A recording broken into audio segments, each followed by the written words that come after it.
દરેક વસ્તુ સમર્પીને લેવાની. જો દરેક વસ્તુ સમર્પીએ તો લસણ ડુંગળી તો આવે જ નહીં અંદર, ઓટોમેટિક છૂટી જાય. હમણાં એક બેને ઠાકોરજી પુષ્ટ કરાવ્યા તો જે એને સીધી સખડી ધરો એ કે જે અમારા ઘરમાં કોઈ હાથ પેઢી વૈષ્ણવ નથી. હવે બહુ છે કે નહીં, બધું આવડી જશે, તમે જે બનાવો એ ધરો. એટલે એને વરે બ્રહ્મ સંબંધી હતા. હવે એ બે માણસ એટલા મધ્યમ કુટુંબી ને પૈસાવાળા ને એને એવું, બે ઘરે ગયા. એ કે વીમો આપણે તો એ કે ઠાકોરજીને રોજ આપણે જેને પૂછતા ભૂલી ગયા. એ કે આપણે રોજ રસાવાળું શાક ને ભાત ને રોટલી કરીએ જ ને છાશ, તો દાળનું કરીએ ઠાકોરજીને ધરાવાય. એ કે હવે જેનું પૂછાય, આજે તો આપણે બધું કરવાનું, પ્રભુ પધાર્યા ને કંસારને, અને થોડા એ કે ભૂજાના કરી નાખીએ, પણ કાલથી તો આપણે વિચારવું તો પડે, આપણી ટાંચી આવક. એટલે કે હવે જેને હેરાન નથી કરવા, કોઈ ભગવદીને પૂછીએ. એટલે ઓલી કે મારી પાસે આમનો ફોન નંબર છે, એને પૂછ્યું કે બીજું અમે તો રોજ રસાવાળું શાક ભાત ને રોટલી, જે કીધું સખડી ધરોતી તો હાંજનું સમજી ગયા. અને હાંજે એ કે અમે ખીચડી કરીએ. ઓલા ભગવતીએ કે ઠાકોરજી નહોતા ને ત્યાં સુધી ખીચડી કહેવાય, ભેળું કહેવાય. હા તમે કહો એમ હો. તો કે હાંજે તો અમે ભેળી ને દૂધ અને શેકેલો પાપડ હોય કે ખીચીનો આમ ઘરે બનાવીએ, ધરાઈ કે હવે દાળ તો રોજ નથી બનાવતા, તમે જે બનાવો નહીં ધરે. એ કે હા ચૂક્યો છો? એ કે હા વાંચું કહું છું. એ કે રસાવાળું શાક હોય તો એનો કોર, એ કે હા. તો પ્રભુ મારવાલા ભાવ જોવે છે, એને 56 ભોગ નહીં તો દીનતા. એનામાં દીનતા કેવી આવી? પ્રભુ પધાર્યા, અંદરથી બધું વયું ગયું, ભગવતીઓને પૂછે, પણ 25 ભગવતીઓ ન પૂછાય, બધા જુદું જુદું કહે, એકની જ્યારે વાત કરે. તો અહીંયા એ જ કહે છે કે જો તમે બધું અહંતા મમતા દ્વેષ ક્લેશ પાપ પ્રપંચ તારી મારી લગામારી બધું છોડી દો અને શુદ્ધ બની જાઓ, તો તમારામાં દીનતા એવા વિના રહીને અને બધું ઠાકોરજીને ધરીને જ લેવાનું. બોલો વલ્લભાથી. દયારામભાઈના ચંદ્રાવલા 14મું ચંદ્રાવલું આવે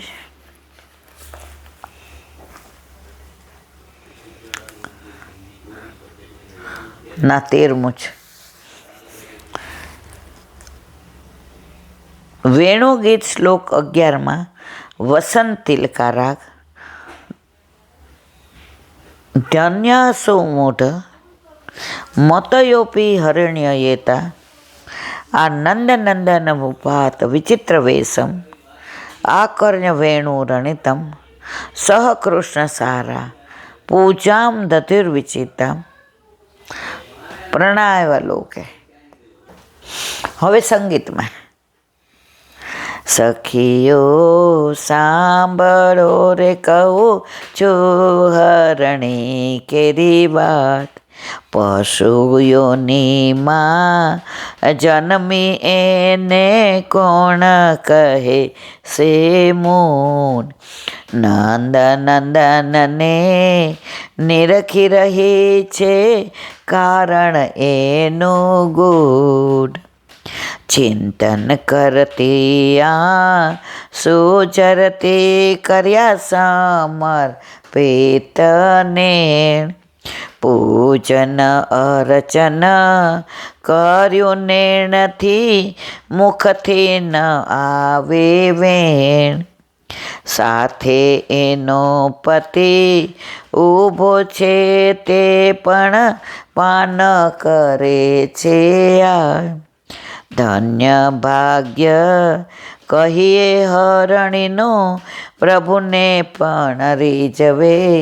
સખીઓ સાંભળો રે કહું, હરણી કેરી.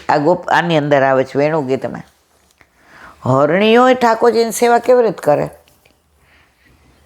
તો કે છે અમારા નેત્રો જોઈને એમને સ્વામીજીના નેત્રો યાદ આવે છે. આગળ છે, વર્ણન કરું છું. આમાં પણ મુખ્ય શ્રવણ ભક્તિ જ રહ્યું. કાન દ્વારા હરણીએ મુરલીનો નાદ સાંભળ્યો ત્યારે પાસમાં આવીને સ્થિર મનવાળી પ્રભુનું દર્શન પણ કરે છે અને આંસુ ઝરે છે. કાનથી રસ હૃદયમાં ઉતારે છે. માટે આ મૂઢ પ્રાણી ન કહેવાય, તે તો મહાન ભાગ્યવાન કહેવાય કે તેના પતિની સાથે ઊભી છે. ચિત્તમાં નંદનંદનનું ચિંતવન કરે છે. આજ તેના અંતઃકરણને કાનરૂપી પડ્યાથી અમૃતપાનની તૃપ્તિ છે, માટે ધન્ય છે. પશુઓનીમાં પણ શ્રવણ ભક્તિનો આનંદ લઈ રહી છે. હરણીઓને આવું થાય છે. ચેતન જડ બની જાય છે અને જડ ચેતન બની જાય છે. આપણે ચેતન છીએ, કોઈ દી બનીએ જ જડ. આપણને સત્સંગની અસર નથી થતી, સેવાની નથી થતી, સંસારની થાય અને ખોટું ન લાગી જાય ત્યાં જવું પડે.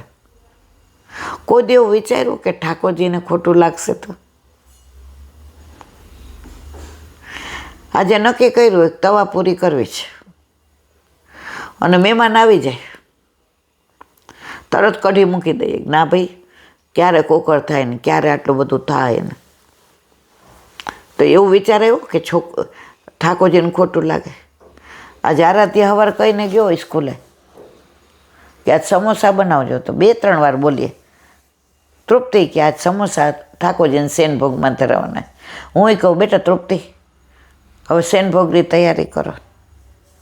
આરાધ્ય કહીને ભલે એને ઠાકોરજીએ બોલાવ્યું, તો ઠાકોરજીને કોઈ એમ નહીં થતું હોય કે હારા સવારે રાતના કહી દે મને કે તવાપૂરી બનાવવાનું, અને સવારે તો કઢી બનાવી નાખે અને પછી સોજીને શીરો માનભોગ. પછી ઠાકોરજી કે ગોપી એવું નથી, મારી માં છે ને એ મહેમાન લૌકિક હોય ને એ સુગંધ ન લઈ જાય ને, અને એ બધા આવી ન જાય ને અંદર, એટલે જે જલ્દી થઈ જાય ને એ મારી માં કરે છે. તોય ઠાકોરજી તો સરળ જ રહે છે, અવળા આપણે છીએ. પશુઓનીમાં પણ શ્રવણ ભક્તિનો આનંદ લઈ રહી છે. તે મુજબ પક્ષીઓએ પણ કાન દ્વારા શ્રવણ રસ પીધો. રાસ પંચાયતી આવશે ને જ્યારે આપણે સુબોધિનીજીમાં, ભાગવતનો 10મ સ્કંદ ઠાકોરજીનું હૃદય છે, પણ હૃદયની ધડકન શું છે? રાસ પંચાયત. એ જ્યારે આવશે ત્યારે આપણે આ બધું વિવરણ કરીશું. પ્રાયો બતાંબ વિહગા મુન્યો વનેસ્મિન. તે મુજબ આ વૃંદાવનના પક્ષીઓ મુનિઓ હોવા જોઈએ કે તેઓ સ્થિરતા પકડી આંખો મીચીને કાનોથી શ્રવણ કરી રહ્યા છે. મુનિ આ કોણ છે? પક્ષીઓ મુનિ છે બધા. જેવો વેણુનાદ થાય છે તો ક્યાંય ઉડતા નથી, ચીચી અવાજ નથી કરતા, એક બાજુ વૃક્ષની ડાળી પર બેસી અને વેણુનાદ કાનેથી સાંભળી અને હૃદયારૂઢ કરે છે.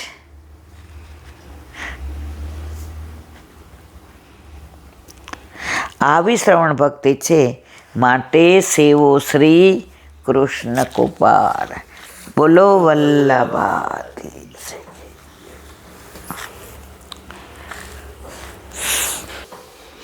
વલ્લભાધીશ.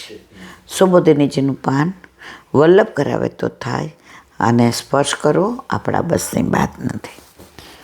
ઠાકોરજી પધારે છે દ્વારકા, એનું આગળ વર્ણન કારિકા.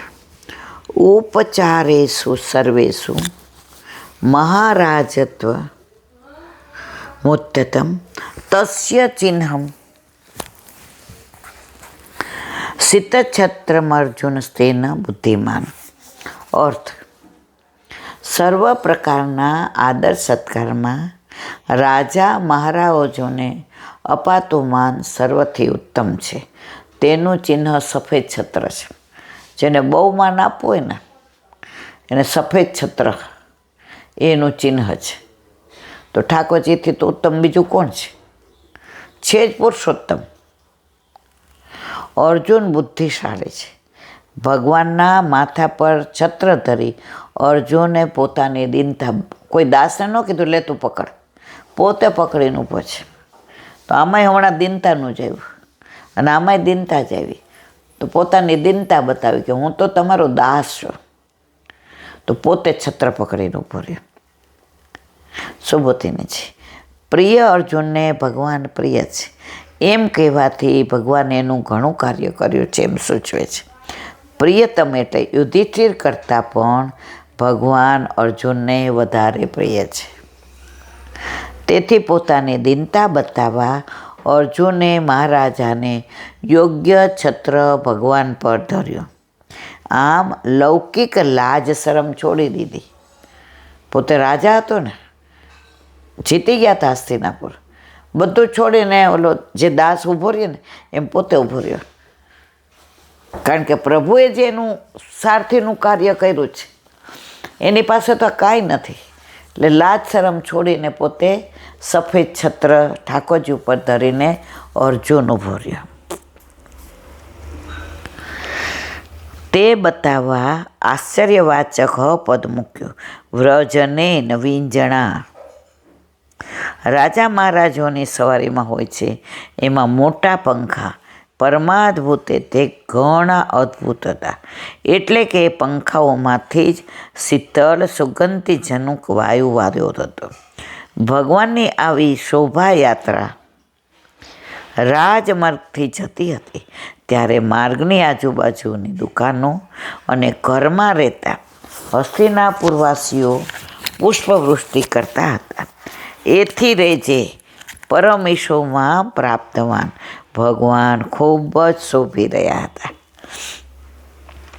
આ પુષ્પવૃષ્ટિમાં બધા પ્રકારના પુષ્પોનો સમાવેશ થયો હતો.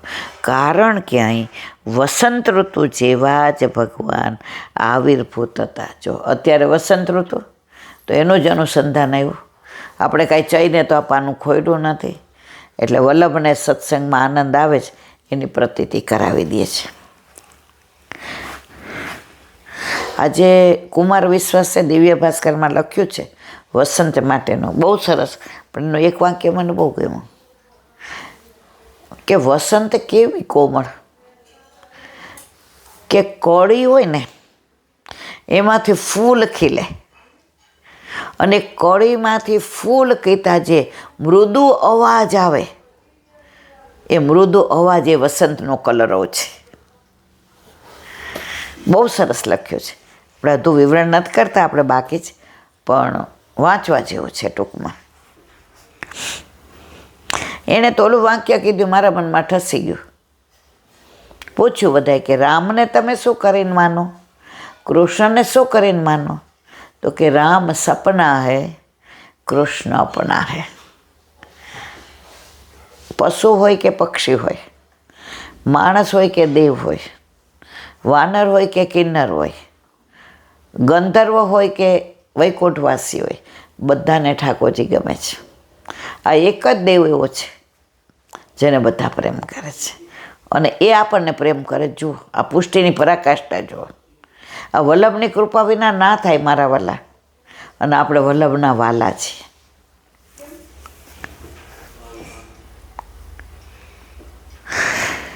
માટે મૂળ શ્લોકમાં ભગવાન માટે મધુપતિ પદ મૂક્યું છે. અથવા બધા નગરવાસીઓ પુષ્પવૃષ્ટિ કરી વિષ્ણુ ભગવાનની પૂજા કરી હતી. સામાન્ય કાર્ય માટે ફૂલો નાખી દેતા ન હતા એમ બતાવવા મધુપતિ પદ મૂક્યું છે. વિષ્ણુ પદે પરમે મધ્વ ઉત્સવ. પરમ વિષ્ણુના ચરણ કમળમાં મધુનું સૂત્ર છે એમ કહે છે. આમ શ્રુતિઓમાં મધુપદનો પ્રયોગ આનંદ વગેરે માટે કર્યો છે. તે મધુ ભગવાનના ચરણ કમળમાં રહે છે એમ બધા. ચરણામૃત, અધરામૃત, નયનામૃત, પ્રેમામૃત, હાસ્યામૃત, પ્રભુમાં બધા અમૃત જ બિરાજે છે. આપણે નહીં કહેતા અમને ચરણામૃત આપજો. સવારે આપણે સૌથી પહેલાં ઉઠીને શું લઈએ છીએ? ચરણામૃત. તો એ અમૃત ઠાકોરજીના ચરણારવિંદમાં છે.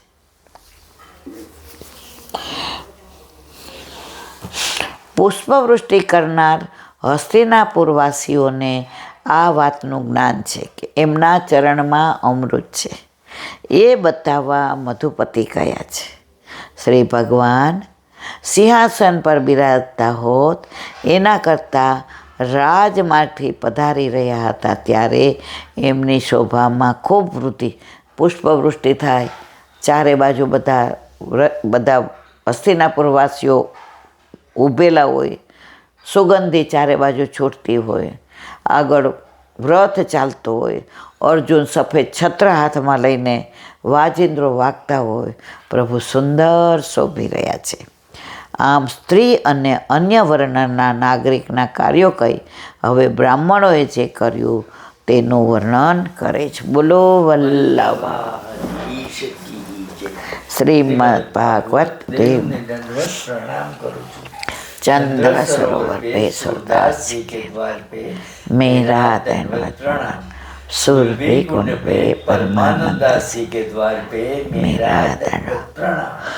जमुनावता पे कुंड पे कुंभदास जी के द्वार पे मेरा दंडवत प्रणाम.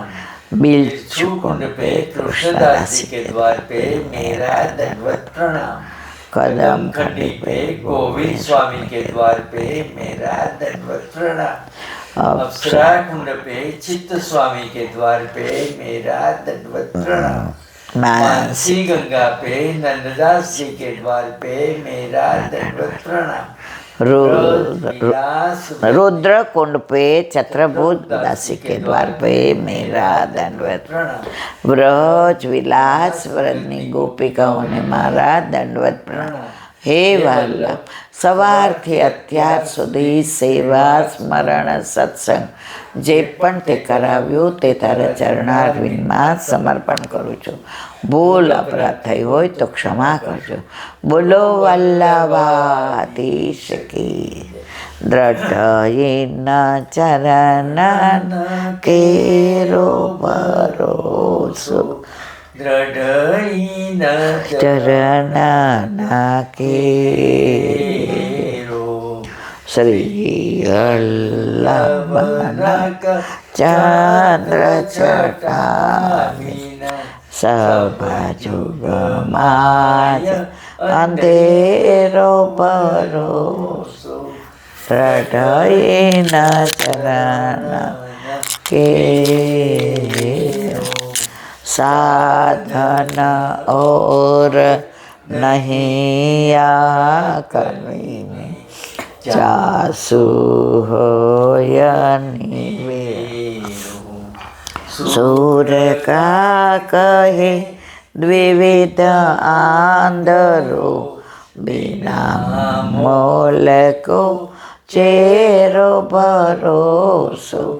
દ્રઢયેન ચરણ દ્રઢયેન ચરણ કેરો. વલ્લભાધીશ કી. આજનો આ સત્સંગ મારા વલ્લભના ચરણારવિંદમાં સમર્પણ કરું છું. ભૂલ અપરાધ થઈ હોય તો ક્ષમા કરજો. આ મારા વલ્લભની વાણી અને ભૂલ હોય મારી. બોલો વલ્લભાધીશ કી. બધાય વૈષ્ણવને જાજા કરીને જે વસંત પંચમીની ખૂબ ખૂબ વધાય, ખૂબ ખૂબ વધાય, ખૂબ ખૂબ વધાય.